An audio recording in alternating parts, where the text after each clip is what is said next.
तो अपन ने sources of constitution अपन देख रहे थे, जिसमें सबसे पहला अपन ने देखा गवर्नमेंट ऑफ इंडिया एक्ट, कौन से ईयर में आया था भाई?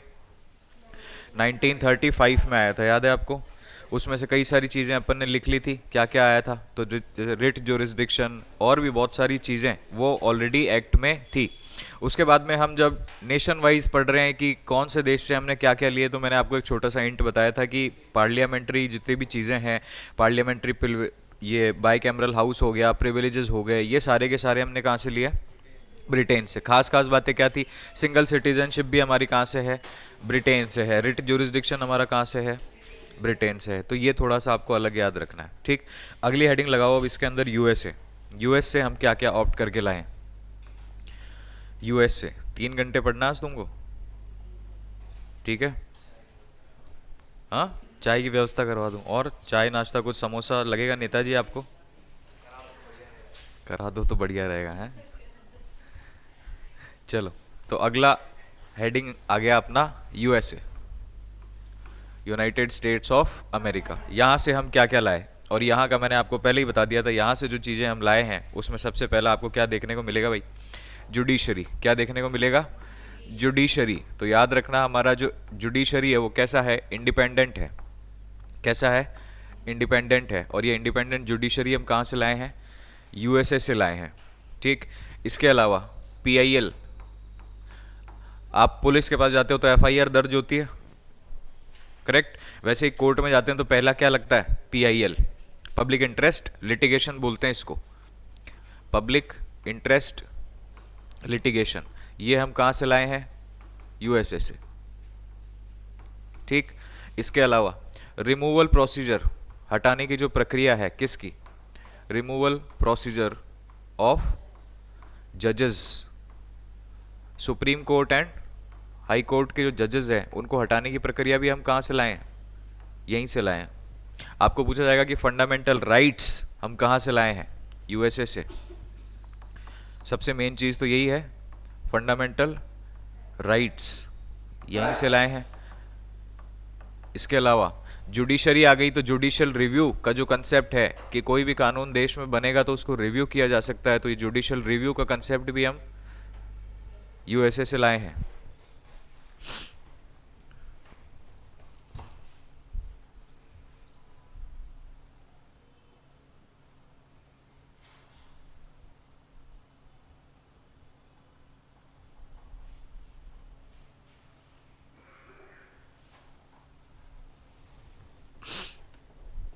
लिख लिया ये सब? और लिख लो फिर इसमें, post of vice president, post of vice president वो भी कहाँ से लाए हैं? यहीं से लाए हैं। ये तो वाइस प्रेसिडेंट की पोस्ट लाए हैं। एक प्रोसेस और लाए जिसको कहते हैं इम्पीचमेंट, इम्पीचमेंट ऑफ प्रेसिडेंट। इसका मतलब होता है महाभियोग। राष्ट्रपति को हटाने की जो प्रक्रिया है उसको क्या कहते हैं? इम्पीचमेंट ऑफ प्रेसिडेंट, राष्ट्रपति को हटाने की प्रक्रिया। ये भी हम कहाँ से लाए हैं? इसके अलावा due process of law, due process of law, या फिर equal protection of law, equal protection of law, ये हम कहाँ से लाए हैं? यूएसए से। अगर आपको याद आ रहा है तो मैंने आपको एक लिखवाया था, इक्वलिटी बिफोर लॉ, कानून के समक्ष सभी लोग बराबर है, इससे ऊपर कोई भी नहीं है।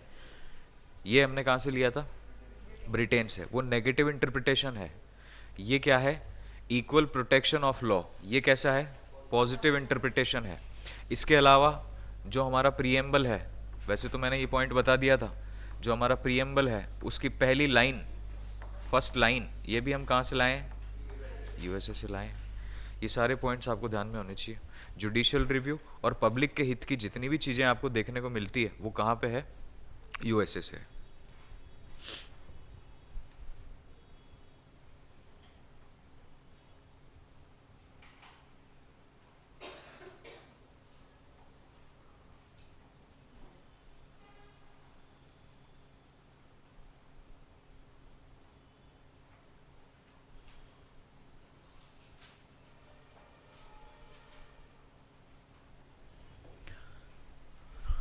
लिख लिया? बढ़ जाए आगे, क्लियर कर दूं ये सब? लिखो।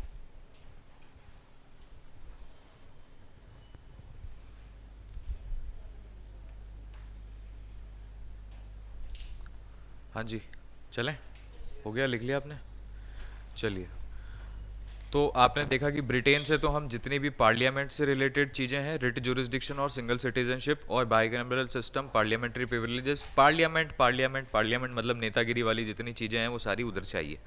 और जनहित की बात करनी है तो फंडामेंटल राइट्स ये दिख रहे हैं आपको, इनके पास यहाँ से आ गया। जुडिशरी की जितनी बातें हैं यूएसए से दिख रही है आपको, पीआईएल लगाना है ना।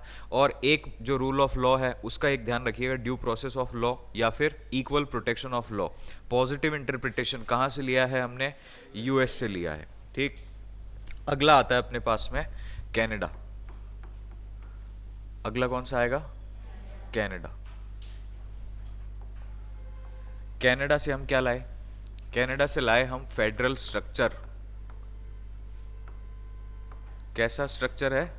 Federal structure. और मैंने आपको बताया था कि हमारे देश का जो ढांचा है संवैधानिक तौर पे वो फेडरल स्ट्रक्चर है, मतलब केंद्र में एक सरकार है, उसके नीचे बहुत सारे राज्य हैं और वो ऑटोनॉमस है, सभी स्वचालित है, मतलब अपने आप अपना अपना काम कर सकते हैं, अपने कानून बना सकते हैं। तो ये जो ढांचा होता है इसको हम क्या बोलते हैं? Federal structure.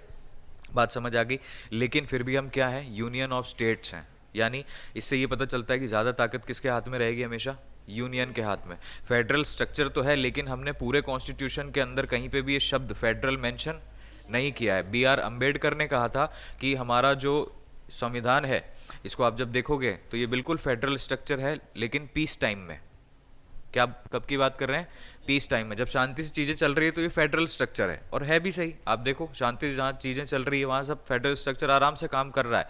देश में केंद्र की भी सरकार है, राज्यों की भी सरकार है, सब कुछ चल रहा है। लेकिन जब इमरजेंसी लगेगी तो ये क्या हो जाएगा? पूरी तरीके से यूनियन बन जाएगा। क्या बन जाएगा? यूनियन। यानी सारी शक्तियां किसके पास चली जाएगी? यूनियन के पास चली जाएगी। तो इसमें कहा कि ये जो फेडरल स्ट्रक्चर है ये हमने कहाँ से ऑप्ट किया है? कनाडा से। लेकिन इसमें एक चीज़ और लिखी हुई है कि यहाँ पे रेजिड्यूरी जो पावर्स होगी, कौन सी पावर्स है? रेजिड्यूअरी पावर्स। ये किसके पास होगी? सेंटर के पास होगी। तो इन्होंने कहा कि कनाडा से हम जो फेडरल स्ट्रक्चर लेकर के आए हैं ये हमारे देश में लगेगा। फेडरल शब्द हमने कहीं नहीं लिखा, लेकिन जो रेजिड्यूअरी पावर्स है वो हमेशा किसके पास रहेगी? सेंटर के पास। रेजिड्यूअरी पावर्स कौन सी होती है? रेजिड्यूअरी पावर्स का मतलब होता है सबसे हाई पावर शक्तियाँ। हाई पावर शक्तियों का मतलब समझ गए ना सिंपल भाषा में? यानी मान लो ऐसा कोई मुद्दा है जो ना यूनियन लिस्ट में लिखा हुआ है, ना कॉन्करेंट लिस्ट में है, ना स्टेट लिस्ट में, ऐसा कोई भी मुद्दा, और उस पर अगर पावर से कानून बनाना है तो कौन बनाएगा? यूनियन बनाएगा, स्टेट नहीं बना सकता, ध्यान रखना। तो इसीलिए रेजिड्यूअरी पावर्स या जो हाई पावर शक्तियाँ वो किसके पास रहेगी? हमेशा सेंटर के पास रहेगी। जैसे अब आप यूएसए में देखो, है ना, वहाँ पे क्या होता है? वहाँ पे भी फेडरल स्ट्रक्चर है लेकिन वहाँ पे अलग अलग कॉन्स्टिट्यूशन है, स्टेट का अलग है, यूनियन का अलग है, तो उनका मुद्दा उनका है। समझ गए? यहाँ पे क्या होता है? यहाँ पे आपको एक लिस्ट के अकॉर्डिंग ही चलना है। तो स्टेट की जो पावर्स है उसको थोड़ा सा लिमिट कर दिया गया है कि भाई आप ऐसे किसी मुद्दे पे कानून नहीं बना सकते जो आपकी लिस्ट में नहीं लिखा हुआ है। उस पे कानून फिर कौन बनाएगा? केंद्र बनाएगा। जबकि यूएसए में आप देखोगे तो वहाँ पे स्टेट वाले जो है उनका अलग ही संविधान है, तो वो अपना कानून बना सकते हैं अलग से। बात समझ आ गई? सबसे पहला तो क्या आ गया? Federal structure. दूसरा लिखो इसी के अंदर, appointment of governor in states. Appointment of governor in states.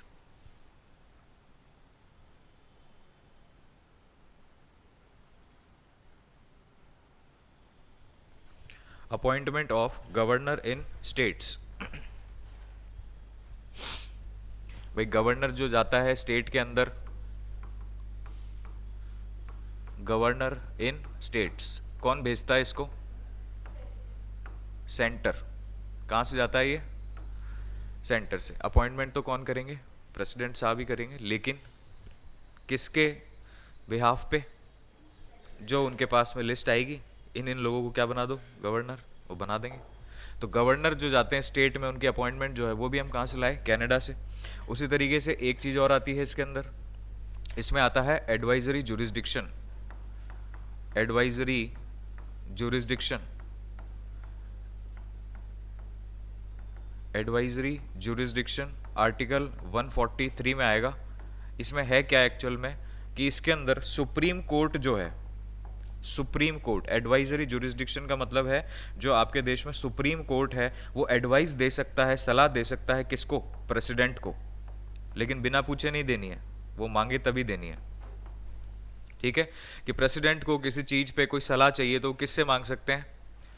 Supreme court से सलाह मांग सकते हैं। कहाँ दिया हुआ इसका प्रावधान? आर्टिकल 143 में। ये सुप्रीम कोर्ट का एडवाइजरी जुरिस्डिक्शन है। ठीक है, और ये जो सलाह मांगेंगे, वो जो सलाह देंगे, वो दोनों पे ही बाध्य नहीं है। अगर हो सकता है प्रेसिडेंट ने सलाह मांगी और उन्होंने सलाह दे दी, तो बाध्य नहीं है कि प्रेसिडेंट उस सलाह को मानेगा ही मानेगा। एडवाइस का मतलब क्या होता है कि हमने सलाह मांगी, हमें चाहिए थी, आपने दे दी, जरूरी नहीं है कि हम उसको माने। ठीक है, तो एडवाइजरी जुरिस्डिक्शन कहाँ होता है? यहाँ पे होता है। ठीक, दूसरा जो जुडिशरी है वो भी बाध्य नहीं है कि वो सलाह देंगे ही देंगे, वो भी मना कर सकते हैं किसी कारणवश कि सर इस पे हम आपको सलाह नहीं दे पाएंगे, बात खत्म। तो एडवाइजरी जुरिस्डिक्शन 143 में है, प्रेसिडेंट को सुप्रीम कोर्ट से सलाह चाहिए होगी तो वो मांग सकता है, पर बाध्य नहीं है। ठीक है, नहीं चाहिए होगी तो नहीं मानेंगे। लिखो इसको फटाफट, या इधर ही लिख दूं क्या? आयरलैंड का भी दिख जाएगा तुमको। अगला आता है हमारे पास में आयरलैंड। आयरलैंड से भी हम 3 चीजें लेके आए। सबसे पहला तो पोस्ट ऑफ प्रेसिडेंट, राष्ट्रपति की पोस्ट हम कहाँ से लाए हैं? यहीं से लाए हैं। DPSP, directive principles of state policy, ये कहाँ से लाए हैं? आयरलैंड से लाए हैं। ठीक है, और जो नॉमिनेटेड मेंबर्स होते हैं राज्यसभा में, नॉमिनेटेड मेंबर्स किसमें? राज्यसभा में। ये जो कंसेप्ट है ये भी हम कहाँ से लाए हैं? आयरलैंड से लाए हैं।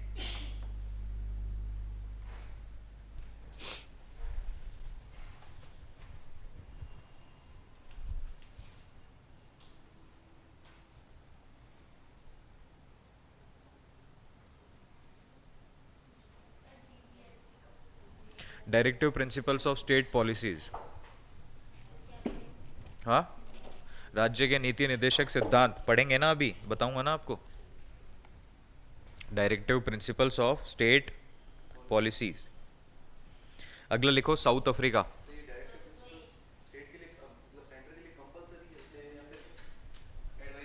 एडवाइजरी है बस, कंपलसरी नहीं है। कंपलसरी होते तो डीपीएसपी पे आज तक सारे कानून बन जाते, लेकिन बने थोड़ी है।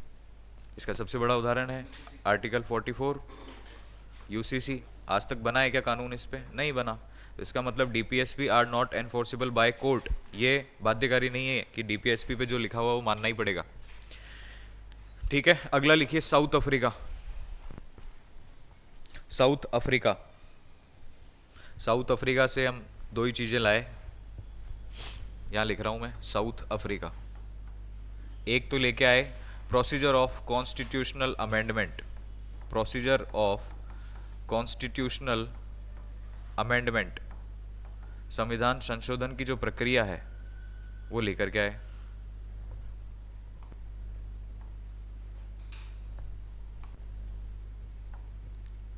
Procedure of constitutional amendment. और एक लेकर के आए कि मैंने आपको कहा कि नॉमिनेशन वाला जो मेंबर्स होते हैं राज्यसभा के, ये कंसेप्ट तो हमने कहाँ से लिया? आयरलैंड से। लेकिन जो इलेक्शन वाला प्रोसीजर है राज्यसभा का, इलेक्शन ऑफ राज्यसभा मेंबर, ये हम कहाँ से लाए हैं? ये साउथ अफ्रीका से लाए हैं। लिखो, ये हम कहाँ से लाए हैं? नॉमिनेशन वाला राज्यसभा का किधर है? आयरलैंड से। इलेक्शन वाला, अगला लिखो ऑस्ट्रेलिया।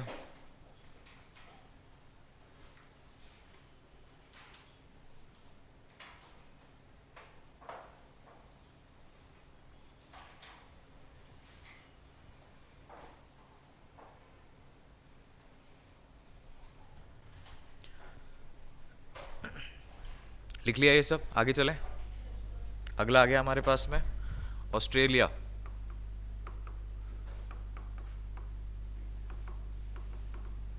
चलिए, ऑस्ट्रेलिया में से एक तो लाए हम, बताएगा कोई क्या लाए? किसका? प्रीएम्बल का जो ड्राफ्ट है प्रीएम्बल का जो ड्राफ्ट है उसका स्ट्रक्चर कहाँ से लिया हमने? ऑस्ट्रेलिया से।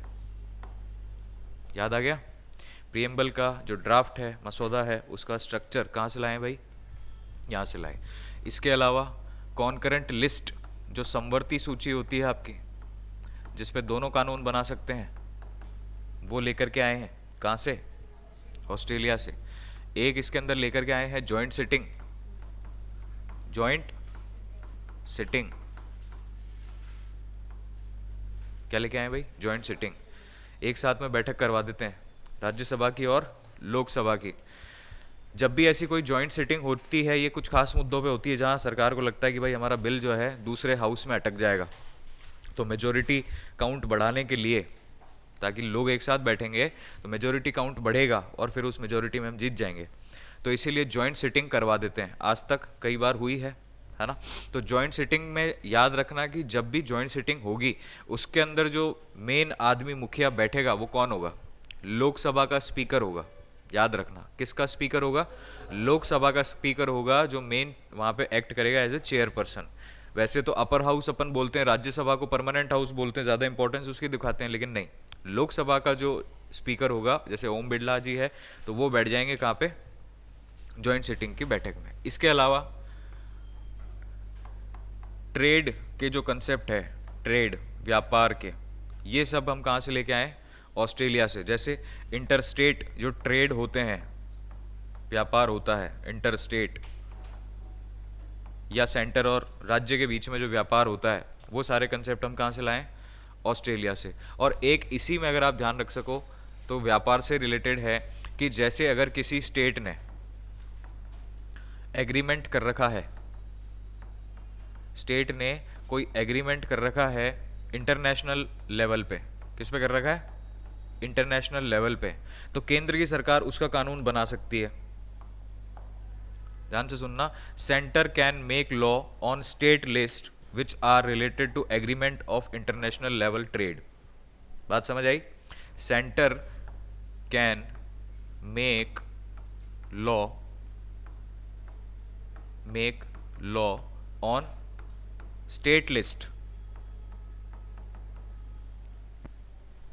इन agreement with international level. International level, अगर स्टेट का कोई समझौता है, कोई एग्रीमेंट है किसके साथ में? किसी बाहरी देश के साथ में, तो केंद्र जो है उस पर कानून बना सकता है।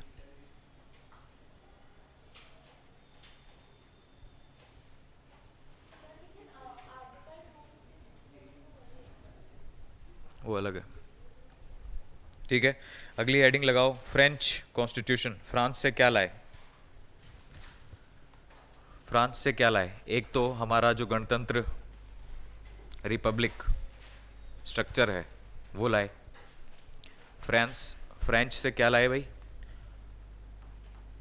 फ्रेंच कॉन्स्टिट्यूशन से भी हम दो ही चीज लाए। एक तो क्या लेके आए भाई? रिपब्लिक, गणतंत्र, और दूसरा जो आपके प्रीएम्बल में लिखा हुआ है, लिबर्टी, इक्वलिटी एंड फ्रेटर्निटी। बात समझ आ गई? बस ये ध्यान रखिए, लिबर्टी, इक्वलिटी एंड फ्रेटर्निटी।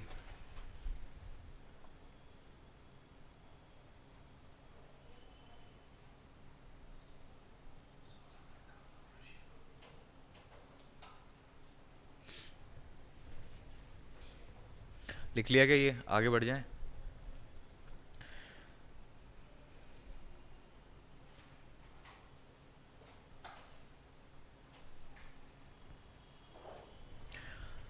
अब हमारे पास में 3 देश और बच रहे हैं। अगर आपने नोट कर लिया तो आगे बढ़ते हैं। अगला आता है हमारे पास में USSR, United states of Soviet reunion, Russia का पुराना नाम, ठीक है। इससे हम क्या क्या लाए? इससे लाए हम एक तो प्लानिंग कमीशन, योजना आयोग, प्लानिंग कमीशन, जो 5-5 साल की प्लानिंग करता था, पता है आपको। अब उसकी जगह कौन आ गया है? नीति आयोग आ गया है 2017 से। कितने प्लानिंग कमीशन आए थे हमारे देश में 5 ईयर वाले? 12 आए थे। तो प्लानिंग कमीशन का जो कंसेप्ट था ये कहाँ से लाए? यूएसएसआर से। एक चीज़ और यहाँ पे ध्यान में रखिएगा, यूएसएसआर से ही हम लाए हैं फंडामेंटल ड्यूटीज़। फंडामेंटल ड्यूटीज़, ठीक है। ये दो आपको याद रखने हैं जो हम कहाँ से लाए? यूएसएसआर से। एक आपको याद रखना है, जर्मनी से हम क्या लाए? जर्मनी। यहाँ से हम सिर्फ एक ही चीज़ लाए, इमरजेंसी। क्या लाए भाई? इमरजेंसी। तो इमरजेंसी से रिलेटेड दो चीज़ें लाए हैं इसके अंदर हम। क्या क्या है? एक तो कहा हुआ है कि ये जो इमरजेंसी है ये सिर्फ और सिर्फ केंद्र की सरकार लगा सकती है। कौन लगा सकता है? सेंटर लगा सकता है। दूसरा, ये जो इमरजेंसी है इसके अंदर आपके फंडामेंटल राइट्स जो है वो आपको नहीं मिलेंगे। वो क्या होंगे? नहीं मिलेंगे, मांगने मत आ जाना। लेकिन बाद में हमारे देश में अमेंडमेंट हुए जिसके अंदर ये बोला गया कि आर्टिकल 20 और 21 को कभी भी क्या नहीं किया जाएगा? हटाया नहीं जाएगा ड्यूरिंग इमरजेंसी ऑल्सो। तो फिर भी बाकी जो मेन होते हैं, अधिकतर मैक्सिमम नंबर ऑफ लेवल, वो क्या हो जाते हैं? हिडन हो जाते हैं, हट जाते हैं, आपको नहीं मिलते। कुछ कुछ होते हैं जो मिल जाते हैं। और एक आप लिख लो जापान, एक आपके पास में आ जाएगा जापान। इससे हम क्या लाए हैं? Procedure established by the law. Procedure established by the law.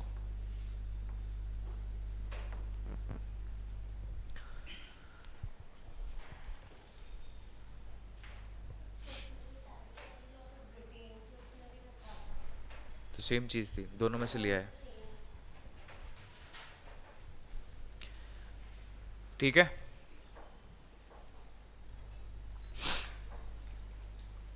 ये थे आपके सोर्सेज ऑफ इंडियन कॉन्स्टिट्यूशन। अब इसमें आपको ध्यान है कि जो कॉन्स्टिट्यूशन है उसके टोटल कितने पार्ट है भाई? 25 पार्ट है। कितने पार्ट है? 25 पार्ट है, ठीक है। अब ये 25 जो पार्ट है इनमें से अपन, आपको एक मैं फोटो आपके ग्रुप में शेयर करवा दूंगा, उसको आप एक बार ढंग से पढ़ना। उसके साइड में एक ट्रिक लिखी हुई है, you can fry directly from US to UP, meet Shyam Ram, eat Maggi as tasty snack, to eat so on, eat fruit, ठीक है। तो ये एक ट्रिक है, इससे आपको सारे क्या हो जाएंगे? 25 पार्ट याद हो जाएंगे। अभी भिजवाऊँ, है ना? या आप बाद में भी भिजवा सकते हैं, कोई दिक्कत नहीं है। अपन पहला पार्ट पढ़ना स्टार्ट कर देते हैं। अब मैं तुमको क्या बता रहा हूँ? अब बता रहा हूँ तुमको आर्टिकल्स ठीक है। और अपने को ये आज ख़त्म कर लेने हैं। जितने भी इंपॉर्टेंट आर्टिकल्स है वो सारे मैं आपको लिखवा रहा हूँ। जितने भी क्वेश्चन बनाने लायक आर्टिकल्स है वो सारे आपको आज समझ में आ जाएंगे। इसके अलावा जितने आप नंबर ऑफ क्वेश्चंस करोगे और जितने आपको और कोई लगेगा कि अच्छा ये वाला भी पूछा हुआ है, तो उसको भी आप इस लिस्ट में जोड़ते जाना। बात समझ आ गई? चलिए हेडिंग लगाओ, पार्ट नंबर फर्स्ट। पहला कौन सा आ गया भाई? Part first, part 1। और पार्ट 1 में क्या लिखा हुआ है? पार्ट 1 के जो आर्टिकल है ये चलते हैं 1 से लेकर के 4 तक। कहाँ से चलेंगे? 1 से लेके 4। क्या है इसका टाइटल? इसका टाइटल है union and it's territory. Union and it's territory. और इसी में आर्टिकल 1 में लाइन लिखी हुई है इंडिया दैट इज भारत। क्या लिखा हुआ है आर्टिकल 1 में? यूनियन की डेफिनेशन लिखी हुई है। जो यूनियन, जो नाम आप बोल रहे हो कि यूनियन है, क्या है? तो लिख रहा है यहाँ पे कि India that is Bharat, India that is Bharat shall be a union of states. क्या रहेगा ये? Union of states. स्ट्रक्चर कैसा है? फेडरल है, लेकिन है क्या? यूनियन है। तो तुम्हारे दिमाग में कभी ये भावनाएं ना जागने लगे कि भैया स्टेट अलग ही हो जाए तो कैसा बढ़िया रहे, तो ये भावनाएं दबी रहे। इसी वजह से क्या बोल दिया गया? India that is Bharat shall be A union of states. हमारे देश का नाम क्या है? इंडिया। उसी को हम क्या बोलते हैं? भारत भी बोलते हैं। बात समझ आ गई? दोनों ही देश के नाम है इंडिया, उसी को किस नाम से जाना जाएगा? भारत। और इसी से रिलेटेड मैंने आपको बताया था कि बी आर अम्बेडकर ने कहा था कि हमारा स्ट्रक्चर वैसे तो कैसा है? फेडरल है, लेकिन इस शब्द को हमने कहीं भी मेंशन नहीं किया है। और इनका ये कहना था बी आर अम्बेडकर का कि ड्यूरिंग, जब हमारे देश में शांति है, पीस है, तब तो हम कैसे हैं भाई, फेडरल। और जैसे ही हमारे देश में लगी क्या, इमरजेंसी, तो हम क्या बन जाएंगे, यूनियन बन जाएंगे। बात समझ आ गई, बात समझ आई आपको? तो हमारे देश के जो यूनियन की हम बात कर रहे हैं, ये जो संघ है भारत, तो इस संघ की बात कर रहे हैं कि इसकी यूनियन और इसकी टेरिटरी जो पूरी है, मतलब इसका जो क्षेत्र है, उसके बारे में बताया हुआ है। बात समझ आ गई? अब आर्टिकल 2 जो आता है आपके पास में, आर्टिकल 2 क्या कहता है? आर्टिकल 2 कहता है कि भारत के बाहर की, भारत के बाहर की, क्षेत्र के बाहर की अगर किसी टेरिटरी को हम भारत में मिलाना चाहते हैं, तो ये पावर किसके पास होती है? पार्लियामेंट के पास होती है। किसके पास होती है? पार्लियामेंट के पास होती है। ध्यान से सुनिएगा। इन्होंने कहा कि भारत के बाहर की कोई भी टेरिटरी जो उसके बॉर्डर से बाहर है, उसको हम भारत में अगर मिलाना चाहते हैं, तो ये सिर्फ और सिर्फ कौन कर सकता है? पार्लियामेंट। ठीक है, इसको अपन बोलते हैं एक तरीके से सम्मिलित करना, भारत के बाहरी क्षेत्र को भारत में सम्मिलित करना। ठीक है, addition of additional territory in India. Additional territory का मतलब हो गया बाहर है, अंदर नहीं है। तो ये तो किसके बारे में दिया हुआ है? आर्टिकल 2 में। आर्टिकल 3 जो है, इसमें ठीक उल्टा दे दिया।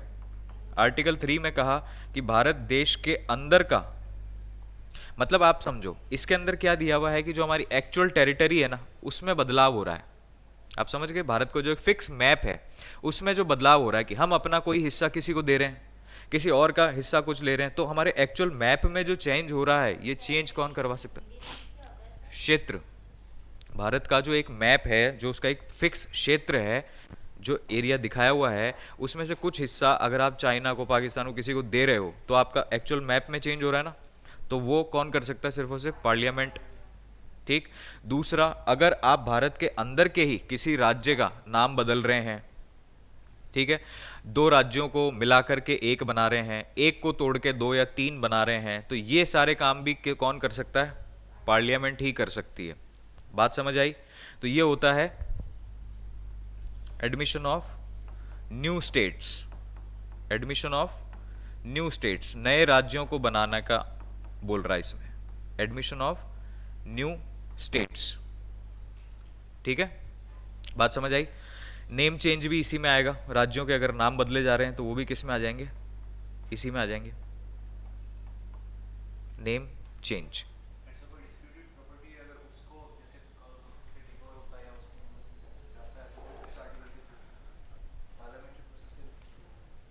अगर भारत का कोई भी हिस्सा, कौन सी?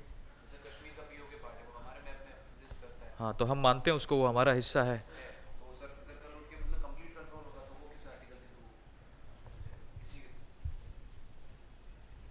ठीक है, हम पीओके को अपना हिस्सा मानते हैं, उसको नहीं दे रहेगा। वो लोग अपनी मर्जी से उसमें दिखा रहे हैं तो वो अलग बात है, क्योंकि हम उसको बोलते हैं क्या? पीओके, पाकिस्तान ऑक्यूपाइड कश्मीर, हिस्सा हमारा ही है, उन्होंने ऑक्यूपाई कर रखा है।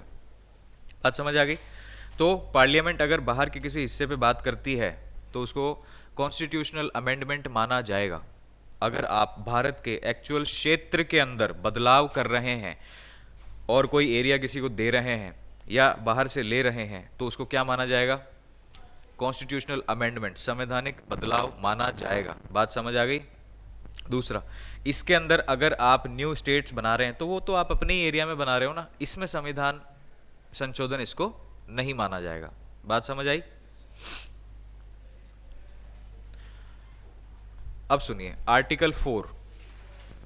आर्टिकल 4 ये क्या कहता है? ये कहता है कि भाई हमारे देश के अंदर जो शेड्यूल आपने लिखा था, शेड्यूल कौन कौन सा? शेड्यूल फर्स्ट याद आ रहा है? क्या था? Name of states and UTs. और एक आपने पढ़ा था fourth, distribution of Rajya Sabha seat.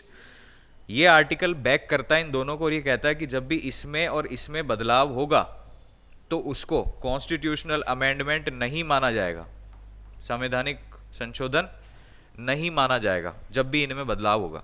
अब आप एक चीज समझो, यहां से कोई 2-3 राज्य नए बना दिए, वहां पे लिस्ट में चेंज हो गए, चेंज होंगे ना? शेड्यूल फर्स्ट में चेंज नहीं करेंगे क्या?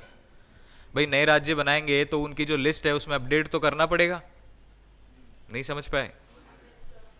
याद कर लो, schedule first, name of states and duties.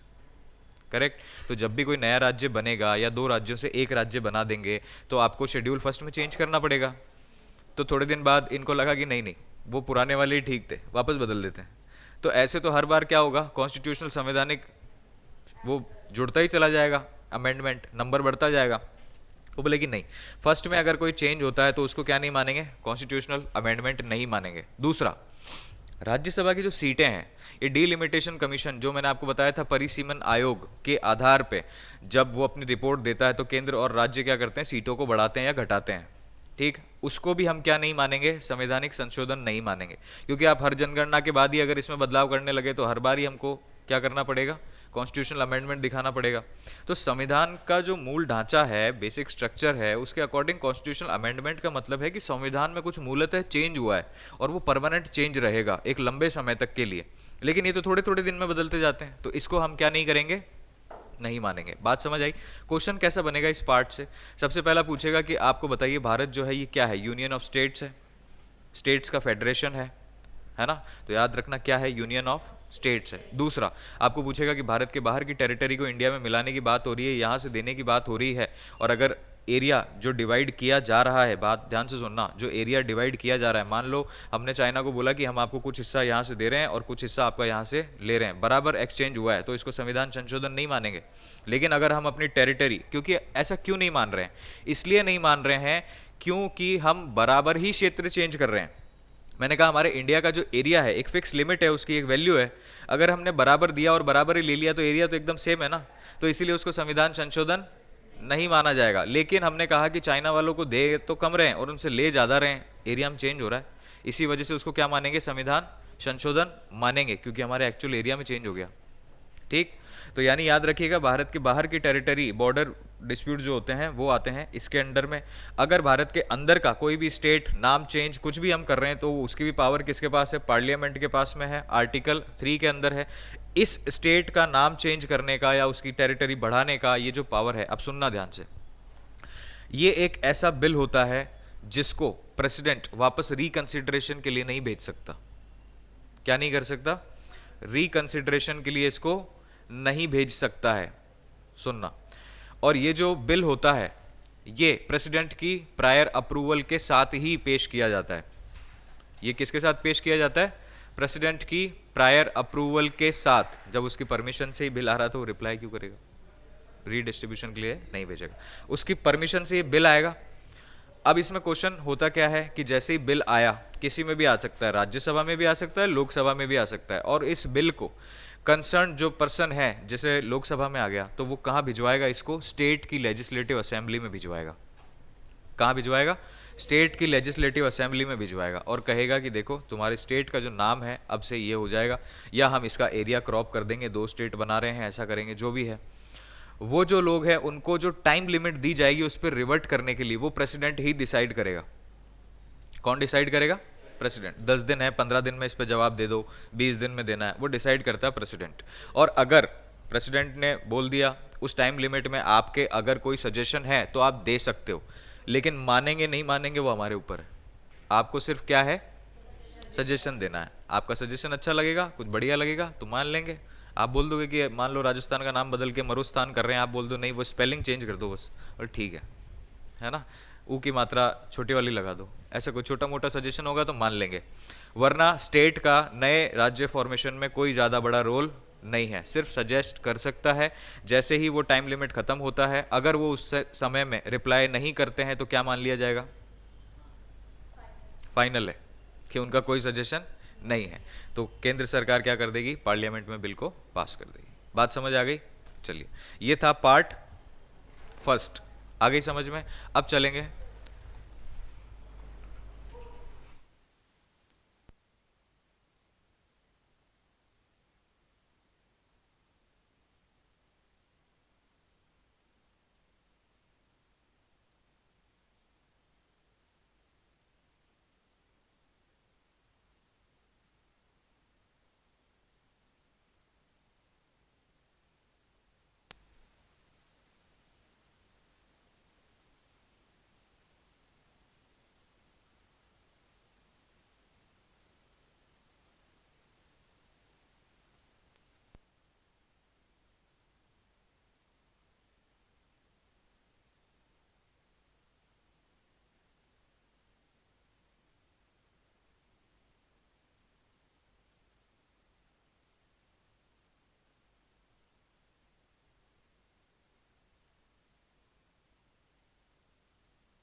Part third पे। अगला कौन सा आ गया हमारे पास? Part third. और सबसे कम सवाल जो कभी बने हैं या बनेंगे वो हमेशा पार्ट टू से बनते हैं, क्योंकि क्या ही पूछेंगे। आज़ादी के बाद में जो लोग भारत में रह गए, एक डेट दे दी, तब तक अपना रजिस्ट्रेशन करा लो तो आप क्या हो? भारत के नागरिक। जो उस तारीख के बाद पाकिस्तान की तरफ माइग्रेट कर गए वो क्या है? भारत के नागरिक नहीं है। एनआरआई क्या होते हैं? जो 6 महीने से ज़्यादा भारत के बाहर रहते हैं, 183 देश से ज़्यादा। और ओसीआई क्या होते हैं? आलिया भट्ट जैसे लोग, overseas citizen of India, life time visa है जिनके पास में, वो किसी और देश में पैदा हुए हैं लेकिन उनके मूलतः जो पेरेंट्स या ग्रैंड पेरेंट्स रहे होंगे वो किसी और देश में जाकर के बस गए हैं। वो मूल निवासी कहाँ के हैं? भारत के। उनको बोलते हैं ओवरसीज सिटीजन ऑफ इंडिया। ठीक, अब आओ पार्ट थर्ड। सबसे जरूरी, सबसे ज़्यादा सवाल पूछे जाते हैं इसमें से कौन सा है भाई? Fundamental rights. Fundamental rights. देखिए, फंडामेंटल राइट्स कहाँ से कहाँ तक है ये पार्ट थर्ड? ये आपका चलता है 12 से लेकर के और 35 तक। आर्टिकल 12 से लेकर आर्टिकल 35 तक। सबसे पहला आता है आपके पास में आर्टिकल 12। इसमें दिया हुआ है definition of state. Definition of state क्या होता है? स्टेट का मतलब, स्टेट का मतलब क्या होता है? ये जो शब्द दिखाई दे रहा है ना आपको, स्टेट, इसका मतलब क्या है? क्योंकि तुम कुछ गलत ना समझो इसीलिए उन्होंने 12 में क्या दिए? डेफिनेशन दी है कि हम इसका मतलब हम आपको बता रहे हैं ये क्या होता है। इन्होंने कहा जितनी भी लेजिस्लेटिव बॉडीज दिखाई देती है जो आपके लिए कानून बनाती है, चाहे वो सेंटर की हो चाहे स्टेट की, जितने भी आपको एग्जीक्यूटिव बॉडीज दिखाई देती है, चाहे वो सेंटर की हो चाहे स्टेट की, कुल मिलाकर के जो लोग जनता के लिए काम कर रहे हैं वो सारे। उसी तरीके से जो आपकी ब्यूरोक्रेसी है, क्या है आपकी? ब्यूरोक्रेसी है। उसी तरीके से जो आपके आसपास में चलने वाला लोकल बॉडीज़, चाहे वो पंचायती राज हो चाहे वो म्युनिसिपल बॉडीज़ हो, कोई भी आपके देश में चलने वाला एडमिनिस्ट्रेशन हो, जो कुल मिलाकर के किसके लिए काम करता है? जनता के लिए, वो सभी के सभी कलेक्टिवली क्या बोले जाएंगे? स्टेट। उन सभी को एक नाम बोल दिया जाएगा, वो क्या है? स्टेट का मतलब राज्य मत समझ लेना यहाँ पे। स्टेट का मतलब क्या है? वो सभी लोग जो पब्लिक के लिए काम कर रहे हैं, चाहे कानून बना रहे हैं, चाहे वो कानून इम्प्लीमेंट करवा रहे हैं, चाहे आपको एडमिनिस्ट्रेशन ब्यूरोक्रेसी से सपोर्ट कर रहे हैं किसी भी तरीके से, वो सारे के सारे क्या है? आर्टिकल नंबर 12 में डेफिनेशन ऑफ स्टेट। करेक्ट। अगला आर्टिकल 13। आर्टिकल 13।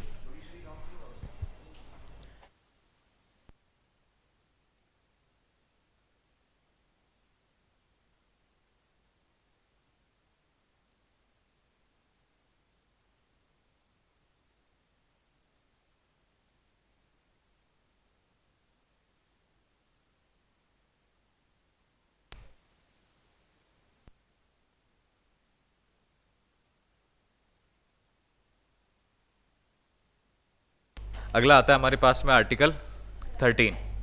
13 में लिखा हुआ है, इसमें कुछ पॉइंट्स दिए हुए हैं, आपको मेन मेन याद रखना है। आर्टिकल 13 सीधा सीधा ये कहता है कि कभी भी स्टेट ऐसा कोई प्री कॉन्स्टिट्यूशनल लॉ लागू नहीं कर सकता जिससे आपके फंडामेंटल राइट्स वायलेट हो। कोई भी pre constitutional law, pre constitutional का मतलब हो गया जब संविधान नहीं था उससे पहले का कोई कानून देश में लागू नहीं कर सकते जिससे कि इंसान के फंडामेंटल राइट्स, जो मौलिक अधिकार है, उनका हनन होना स्टार्ट हो जाए या वो वायलेट हो। पहला पॉइंट लिखा हुआ है, बात समझ आई। दूसरा लिखा हुआ है कोई पोस्ट कॉन्स्टिट्यूशनल लॉ ऐसा नहीं बना सकते जिससे जानबूझ करके लोगों के मौलिक अधिकार इम्पैक्ट होते हो। कोई ऐसा कानून नहीं बनाएंगे जिससे लोगों के मौलिक अधिकारों का हनन होना स्टार्ट हो जाए या उनको वॉयलेट करना पड़े, ऐसा कानून नहीं बना सकते। ठीक है। अगर बाय चांस गलती से ऐसा कानून बन जाता है तो क्या होगा? भाई ध्यान नहीं दिया, सरकार ने कहा कोई बात नहीं, बन जाता कभी कभी। अब अगर बन गया तो क्या होगा? तब इसमें तीसरा पॉइंट दिया हुआ है जिसको आप कहते हैं एलिप्स थ्योरी। क्या कहते हैं? एलिप्स थ्योरी, पहली चीज़ तो आप ऐसा कोई प्री कॉन्स्टिट्यूशनल लॉ लागू कर नहीं सकते, नया ऐसा कोई कानून बना नहीं सकते, साफ साफ लिखा हुआ है। लेकिन अगर बन जाता है तो क्या थ्योरी, कौन सा सिद्धांत काम में आएगा? ग्रहण का सिद्धांत, एक्लिप्स थ्योरी। जैसे आप जानते हैं जब ग्रहण लगता है तो चंद्रमा जो सूर्य के आगे आ जाता है, तो इसका मतलब ये थोड़ी कि सूर्य गायब ही हो गया, सूर्य है अपनी जगह पे, लेकिन सिर्फ क्या हो गया, वो चांद के पीछे छिप गया है, ग्रहण लग गया उस पर, यही बोलते हैं ना, समझ गए बात? तो इसी तरीके से एलिप्स थ्योरी का मतलब क्या है कि कानून है अपनी जगह पे ही, सिर्फ फंडामेंटल राइट्स उसके ऊपर हावी है। आपको अगर बोला जाए कि देखो कानून भी बन गया है और फंडामेंटल राइट्स है, इससे हनन हो रहे हैं, तो ज़्यादा ताकत किस में रहेगी? फंडामेंटल राइट्स में रहेगी, यानी वो जो कानून है वो छिप गया है।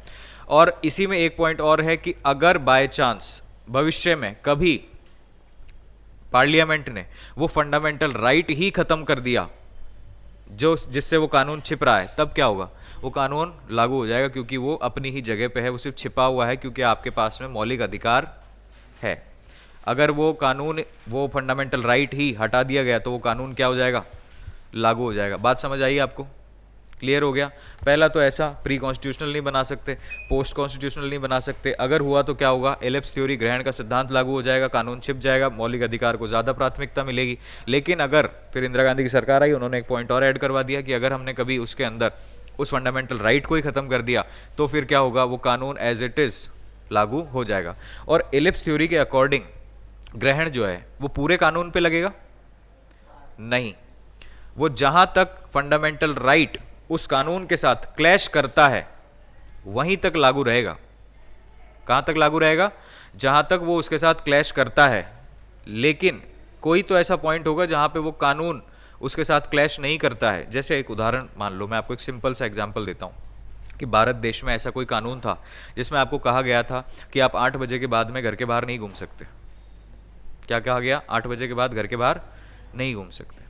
आपके फंडामेंटल राइट में आपको ये बोल दिया गया कि आप 10 बजे तक कहीं भी घूम सकते हैं, 10 बजे तक कहीं भी घूम सकते हैं। अब आप ये 2 घंटे का फेज़ देखो, ये ऐसा फेज़ है जहाँ पे वो कानून कह रहा है कि 8 बजे के बाद बाहर नहीं घूम सकते, फंडामेंटल राइट कह रहा है कि आप 10 बजे तक घूम सकते हो। अब तुम कहो मैं तो 10:30 निकलूंगा, तो नहीं निकल सकता, क्योंकि मौलिक अधिकार तेरे को 2 घंटे का ही गैप दिलवा रहा है।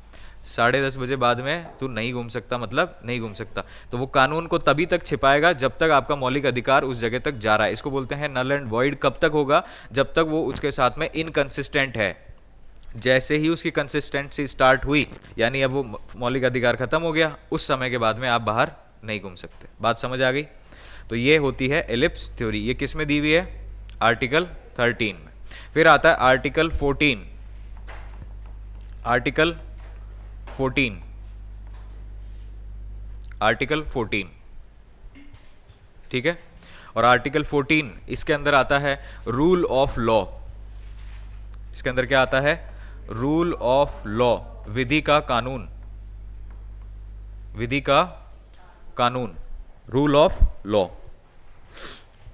अब जो हम बात कर रहे थे, एक नेगेटिव लाए, एक पॉजिटिव लाए, अलग अलग जगहों से उठा उठा के दोनों इसके अंदर रख दिए, ठीक है। तो एक तो कौन सा था भाई, याद करो? एक तो आपने कहा था यूके से लेके आए हैं, जिसको हम क्या कहते हैं? Equality before law. और ये कैसा है? नेगेटिव है। इक्वलिटी बिफोर लॉ ये क्या है? नेगेटिव है। और एक दूसरा कौन सा लाए हैं? Equal protection of law. Equal protection of law. और इसी के अंदर क्या लिखा हुआ है? Procedure established by the law. Procedure established by the law. उधर क्या लिखा हुआ है? ड्यू प्रोसेस ऑफ लॉ, ठीक। तो ये तो कैसा है भाई? ये यूके वाला जो है ना, ये है नेगेटिव। ये कैसा है? और ये कैसा है? पॉजिटिव है। ये कैसा है? पॉजिटिव है। फर्क क्या है दोनों में? अगर हमारे देश में कोई व्यक्ति क्राइम करता है, क्या करता है? क्राइम करता है, और अगर उसकी सिचुएशन सेम है दोनों की, तब तो क्या लागू हो जाएगा? Equality before law. तब तो क्या लागू हो जाएगा? Equality before law. वो ये कहते हैं कि कानून से बड़ा कुछ भी नहीं है। ये शब्द जो लिखा हुआ है ना, नहीं आता उसमें, इसलिए उसको बोलते हैं नेगेटिव इंटरप्रिटेशन है। क्योंकि ये कैसा है? सिचुएशनल बेसिस पे एक्ट कर रहा है कि सिचुएशन सेम होगी तो आपको बराबर आका जाएगा। तो ये तो गलत हो गया ना, नेगेटिव शो कर रहा है ना। कि हमें इक्वल, कानून के समक्ष समानता हमें कब देखी जाएगी, जब हमारी सिचुएशन सेम होगी। तो ये तो कैसा है, नेगेटिव है। दूसरा क्या कहता है, इक्वल प्रोटेक्शन ऑफ लॉ, कि आपकी सिचुएशन सेम नहीं भी है तब भी क्या होगा, आपको बराबर सजा मिलेगी, जब भी मिलेगी, जैसे भी मिलेगी, लेकिन सजा आपको बराबर मिलेगी। इसको बोलते हैं इक्वल प्रोटेक्शन ऑफ लॉ। और वो कैसा है, वो पॉजिटिव है। बात समझ आई आपको? यानी ये क्या है, इक्वलिटी बिफोर लॉ, और ये है इक्वल प्रोटेक्शन ऑफ लॉ। अब इसका एग्जाम्पल मैं आपको शायद दे चुका हूं पहले, नहीं? मान लो ये दो लोग हैं, इन्होंने एक दूसरे को चाय के 5 रुपए के लिए चाकू मार दिया, है ना? इन्हें गुस्सा आया, आपस में लड़ रहे थे, चाय वाला बीच में आया, उसका एक दोस्त भी आ गया, इन दोनों ने लेके एक एक चाकू उनके पेट में भी डाल दिया। ठीक है, दोनों सेम सिचुएशन पे है ना, दोनों स्टूडेंट है, तो इन दोनों को सेम सजा मिलेगी। लेकिन मान लो इसमें से अगर एक ये एमएलए होता, हाँ, तो फिर तुम कहते ये कोचिंग क्यों आता, क्या पता पढ़ने की इच्छा हो। तो वो क्या होता, एमएलए होता, और उसके सेशन चल रहे होते हैं, लेजिस्लेटिव असेंबली में बैठना होता उसको, तो पुलिस उसको पकड़ के नहीं ले जाती, उसको एक नोटिस देती कि आपको हम 40 दिन बाद में आकर के पकड़ेंगे। कितने दिन बाद? 40 दिन बाद नोटिस देते। तो अब आप देखो, दोनों की सिचुएशन सेम नहीं है भाई, उसके ऊपर भार है ना, उसके कंधों पे, उसको कानून बनाना है स्टेट के लिए, इसलिए उसको जाना पड़ेगा। वो गाना है ना एक, मुझको जाना पड़ेगा, है ना? तो वो जाएगा, वो कानून बनाएगा, तो उसकी सिचुएशन अलग होगी। वो बेचारा आम आदमी, तू तो फ्री है, तू चल इधर, उसको ले जाएंगे पकड़ के, तो सिचुएशन चेंज हो गई। लेकिन यह है कि 40 दिन बाद जब आपको वापस पकड़ा जाएगा, तो कानूनी प्रक्रिया आपके लिए भी वही चलेगी जो उसके लिए चल रही है, सेम चलेगी। चाहे सिचुएशन चेंज हो तो भी कैसी होगी, सेम चलेगी। आपको भी उन्हीं आईपीसी की धाराओं के तहत पकड़ा जाएगा, और क्या क्या क्राइम आपने किया आपको भी सजा वैसी ही मिलेगी। लेकिन अगर ये दोनों स्टूडेंट होते तो फटाफट से साथ पकड़ करके ले जाते, लेकिन वो इसमें जाते इक्वलिटी बिफोर लॉ, यानी अगर सिचुएशन सेम है तब ये काम करता है, और अगर सिचुएशन अलग है तो वो काम करता है। बात समझ आ गई? लिखो इसको, नोट करो।